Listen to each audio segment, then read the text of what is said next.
जयमन राज।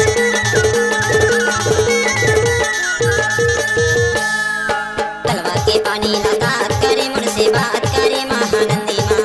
तलवा के पानी लगात करे मुझसे बात करे महानंदी माँ। महानंदी माँ बाई मार डारे मारे बाई डारे सुगा बंदी मधु। महानंदी माँ बाई मार डारे मारे बाई डारे सुगा बंदी मधु। Mobile number 8817809278।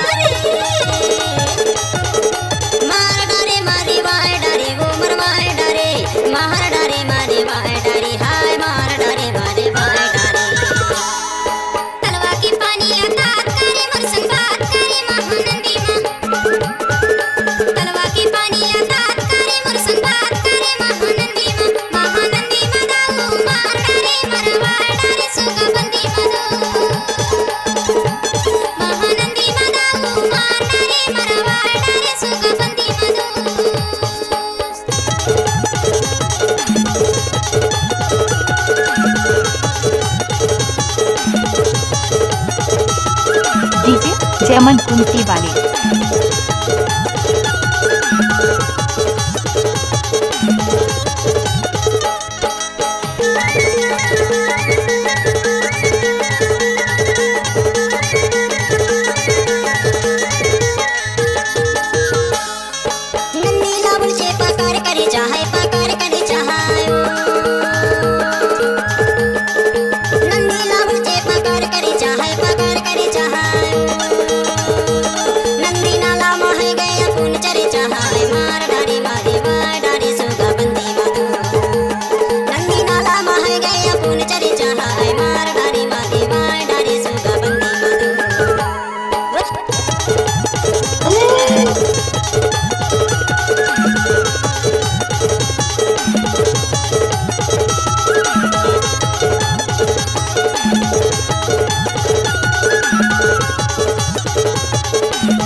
डीजे जयमन राज।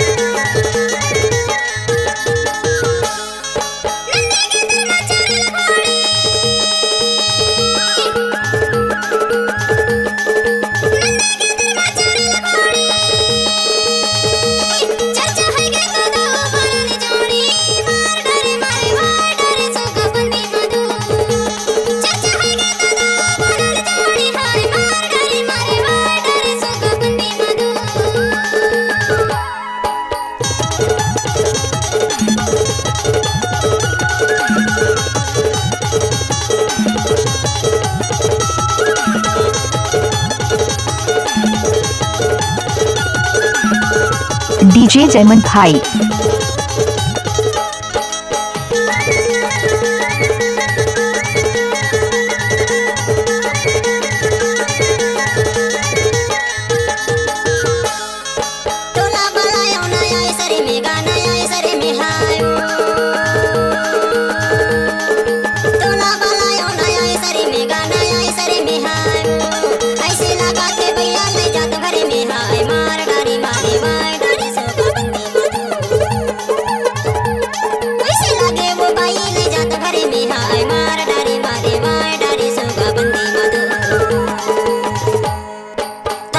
पानी लगात करे मुझसे बात करे महानंदी माँ। तलवा के पानी लगात करे मुझसे बात करे महानंदी माँ। महानंदी माँ बाई मार डारे मारे बाई डारे सुगा बंदी मधु। महानंदी माँ बाई मार डारे मारे बाई डारे सुगा बंदी मधु। महानंदी माँ दाई मार डारे मारे बाई डारे सुगा बंदी मधु। महानंदी माँ दाई मार डारे मारे बाई डारे सुगा बंदी मधु। डीजे जयमन राज।